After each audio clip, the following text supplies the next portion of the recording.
আগামীতে জামায়াতে ইসলামী ক্ষমতায় গেলে সরকারি ন্যায্য সুযোগ সুবিধা যতটুকু কম নেওয়া যায় চেষ্টা করবে তার দল বলে জানিয়েছেন দলের আমির ডক্টর শফিকুর রহমান। রাজধানীর ইব্রাহিমপুরে মণিপুর স্কুল অ্যান্ড কলেজ মাঠে জামায়াতের ফ্রি মেডিকেল ক্যাম্প উদ্বোধন শেষে তিনি এসব কথা বলেছেন। ক্ষমতায় গেলে সমাজের সব ক্ষেত্রে বঞ্চিত মানুষ হবে তাদের প্রধান অগ্রাধিকার বলেও জানিয়েছেন জামায়াতের আমির।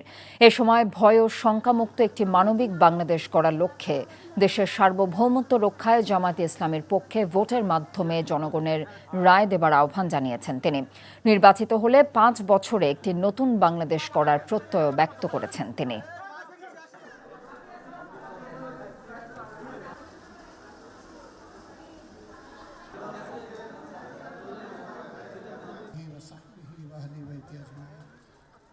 আগামীতে বাংলাদেশ জামাত ইসলামী থেকে যারা নির্বাচিত হবেন তারা সরকারের কোন প্লট অল্প মূল্যে গ্রহণ করবেন না ইনশাআল্লাহ। একদিকে আমরা বলবো জনসভাকে ইবাদত মনে করি, আরেকদিকে জনসভাকে খেত মারার হাতিয়ারে পরিণত করব। জামাত ইসলামী এটা করবে।